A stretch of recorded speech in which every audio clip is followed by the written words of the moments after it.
Visite décidément compliquée pour Emmanuel Macron aux Pays-Bas. Cette visite s'inscrit alors qu'il déclenche une tempête diplomatique en Occident. De retour de Chine, le président français a appelé les Européens à ne pas suivre la politique américaine au sujet de Taïwan, au risque de devenir des vassaux des États-Unis. Et il y a quelques minutes, Emmanuel Macron réitère être allié des États-Unis ne veut pas dire être un vassal. Alors quelle est vraiment la doctrine du président français en politique étrangère? On en parle avec François Heisbourg. Bonsoir. Bonsoir. Vous êtes conseiller pour l'Europe de l'International Institute for Strategic Studies, auteur des leçons, les leçons d'une guerre, c'est chez Odile Jacob. Voilà la couverture. Frédéric Charillon, bienvenue. Vous êtes professeur de relations internationales à Paris-Cité et à l'ESSEC, auteur de Guerre d'influence, édition Odile Jacob.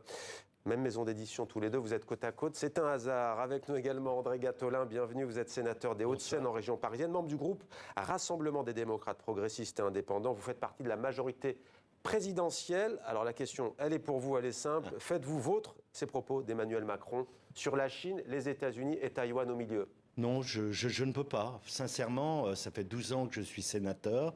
Ça fait 12 ans que je me préoccupe de la montée de la puissance de la Chine, son influence en France et en Europe, pour pas dire ses ingérences. Le terme de vassal me gêne profondément. Parce que, quelles que soient les distanciations qu'on peut avoir sur un certain nombre de sujets vis-à-vis des États-Unis, je dis simplement que si les États-Unis n'étaient pas intervenu massivement, financièrement, avec des armes en Ukraine. Aujourd'hui, l'Ukraine serait russe et nous aurions 15 millions au minimum de réfugiés permanents dans l'Union européenne. Et ça serait à nous de les gérer. C'est déjà contradictoire avec le conflit russo-ukrainien, cette position. Ah, mais je trouve que c'est quand même compliqué. On ne peut pas dire... On a douté des États-Unis sur sa volonté de s'impliquer, y compris en Europe. Elle l'a fait. Elle a mis des moyens, donc je pense qu'il faut, à un moment, ses amis, on ne les traite pas avec distance, et ses ennemis avec sympathie. Alors François Heisbourg, on a presque envie de dire qu'Emmanuel Macron, au fond, il tient une position, il dit il y a deux pôles, un pôle dominé par les États-Unis, l'autre pour la Chine. Il faut trouver une voie, une troisième voie, un troisième pôle. C'est une vision gaullienne, non ? Non, c'est pas du tout ça. Le général de Gaulle ne considérait pas que le bolchevisme et la démocratie étaient la même chose. Bien sûr, il faisait de la politique étrangère, le général de Gaulle. Et il reconnaissait la Chine au moment où il fallait le faire. Il allait en Union soviétique. Mais il était clairement dans un camp et pas dans l'autre. La crise des fusées de Cuba, la France était là. Berlin, la France était là. Et non, Macron ne fait pas du gaullisme, il fait du macronisme. Je pense d'ailleurs qu'il serait tout à fait d'accord avec cette appréciation. Du et en même temps, c'est ça ? Il fait du en même temps. Oui, j'aide l'Ukraine. Oui, je vais absolument convaincre Poutine que c'est de son intérêt de faire une transaction avec une Ukraine à moitié occupée par la Russie. Et il remet le couvert, effectivement, sur la Chine. Ce qui me trouble le plus, et je rejoins le sénateur, ce qui me trouble quand même le plus, c'est que Taïwan, c'est un intérêt qui est considéré comme vital par les États-Unis. Quand vous chargez votre allié américain de tous les péchés dans l'affaire taïwanaise, c'est ce qu'il a fait en Chine. Ouais. Il a condamné les US, il n'a pas condamné la Chine. Ah, il a dit qu'il ne faut pas être suivi sur la Chine non plus. Hein. Il a dit ni l'un ni l'autre. On n'a pas. Pardon, sur Taïwan, bien sûr, Taïwan. L'objet Taïwan, le pays Taïwan. Il a dit que la Chine avait surréagi par rapport grosso modo, aux provocations américaines. Je termine là-dessus. La réaction aux États-Unis, et on a entendu déjà d'un certain nombre de responsables républicains qui espèrent bien gagner les prochaines élections présidentielles, sur le thème « puisque c'est comme ça, vous vous débrouillerez, vous les Européens, avec votre guerre. You are welcome. Vous allez vous occuper de l'Ukraine. » puisque apparemment c'est nous qui sommes les fauteurs de guerre sur Taïwan. Allez, Frédéric Charillon, François Heisbourg a dit un pays, rappelons quand même qu'aucun État dans le monde ne reconnaît ni l'ONU, Taïwan. Est-ce que les États-Unis... Il reste une douzaine, à peu près, plus. Voilà. Dizaine de... De pays qui reconnaissent Taïwan. De petits pays qui reconnaissent Taïwan. Oui. L'ONU ne reconnaît pas Taïwan comme étant indépendant. En fait, reconnaissons aussi que si Emmanuel Macron ne tient pas une position, entre guillemets, plus équilibrée, alors même qu'il est de retour de Chine, ça voudrait dire aussi, vis-à-vis de la Chine, qu'il avalise la réception de la présidente de Taïwan, qu'il avalise aussi cette politique américaine qui souffle un peu sur les braises dans la région, tout de même, non ? Je ne crois pas que ce soit par rapport à Taïwan au sens précis du terme. Je pense qu'il y a une tentative de posture depuis le début qui essaye de... Je crois que... Bon, alors, il y a bien sûr, il y a un timing qui n'est sans doute pas le bon. Il y a un lien, François Hesbault l'a dit, aussi, avec l'Ukraine qui arrive quand même à un moment très très délicat. Mais on voit quel est le message, on voit quelle pourrait être la pensée et la cohérence. Alors, ça ne veut pas dire qu'elle est faite au bon moment et qu'elle est bonne. Mais on se dit, bon, en fait... La Chine faisait des manœuvres pour encercler Taïwan. Oui, mais je pense qu'au-delà de la Chine, il y a l'idée de dire qu'il ne faut pas que l'Europe et la France disparaissent de cette affaire. Il y a une obsession de dire on va se retrouver entre la Chine et les États-Unis. Bon, alors effectivement, je pense qu'il y a une tentative de posture gaulienne, qui est de dire il ne faut pas que l'Europe disparaisse. Mais effectivement, ce n'est pas tout à fait ce qu'aurait fait le général de Gaulle. On n'en sait rien. Personne pourquoi il parle du nom de l'Europe, d'ailleurs ? Parce que je crois que depuis le début, il a une posture qui est claire là-dessus, qui est de dire il faut une Europe stratégique. Il faut que l'Europe soit un acteur stratégique. Et donc, il ne faut pas qu'on se retrouve coincé entre les deux. Maintenant, il n'est pas évident que cette posture-là, à ce moment-là, sur ce dossier-là, soit le meilleur moyen de faire avancer cette idée-là. Mais je pense que c'est ce que ça sous-tend.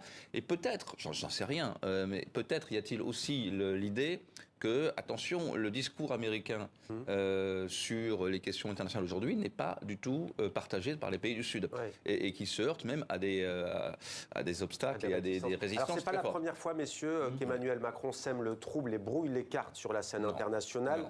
La preuve avec ce récit d'Antoine Delpierre. Regardez.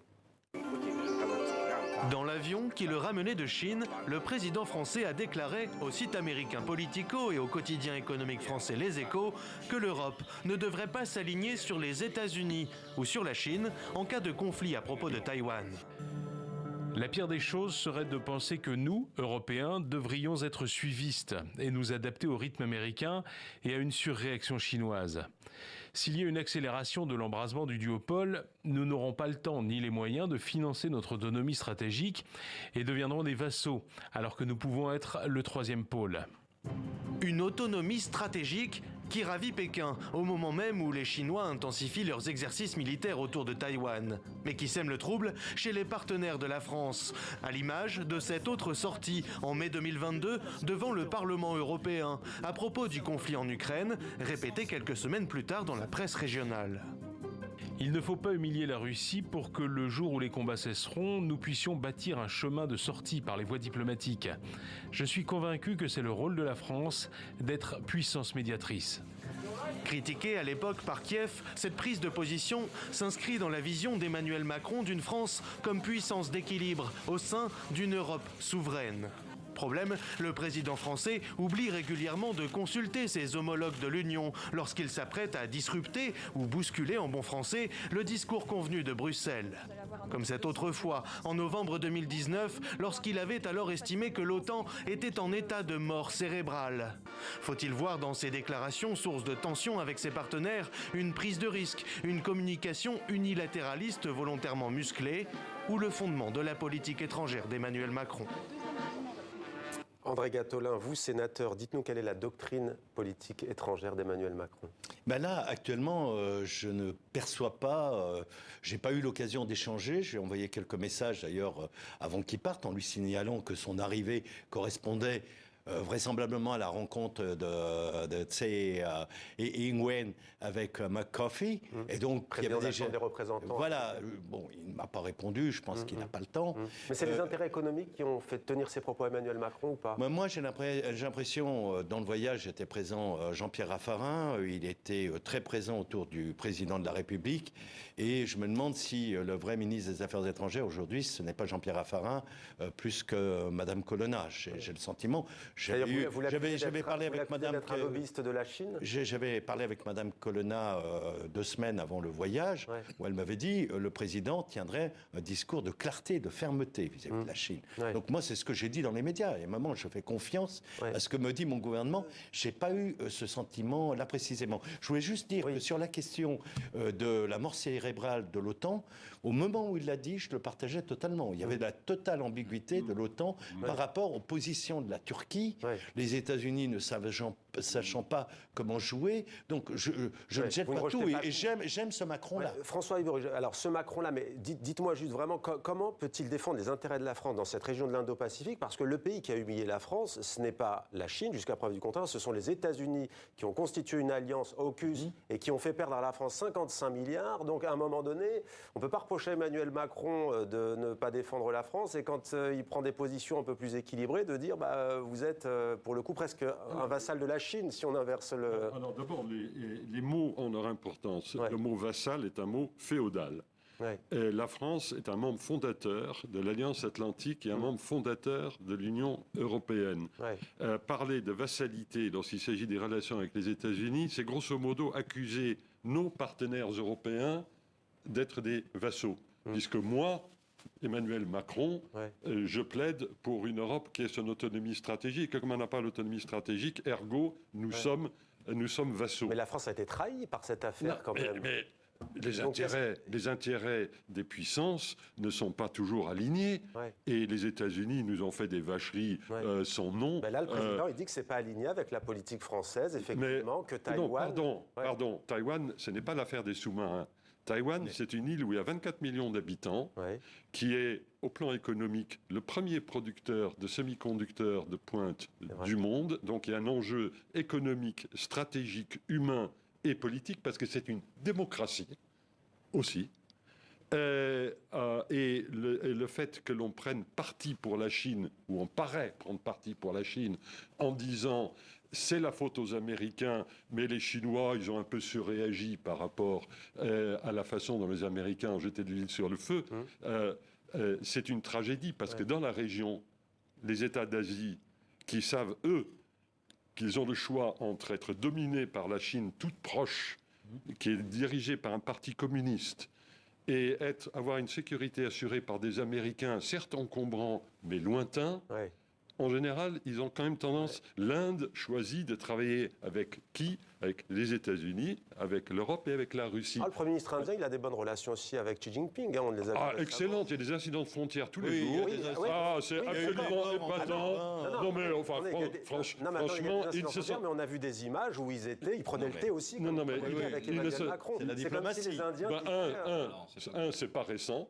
Et deux, ils ne se sont pas encore déclaré la guerre. Là, vous avez raison.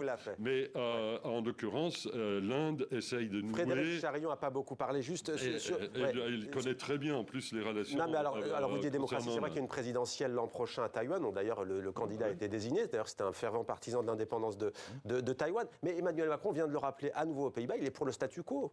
Oui, mais je pense qu'on voit à peu près la logique. Il n'a pas dit qu'il fallait envahir Taïwan. Dans ce discours, simplement, ça pose deux problèmes, ou en tout cas 2 incertitudes.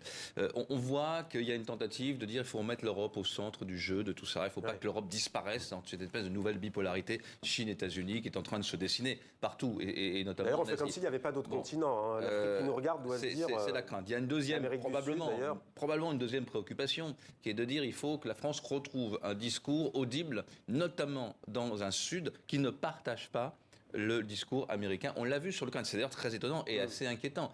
On leur dit il y a une atteinte au droit international, il y a un pays qui envahit un autre.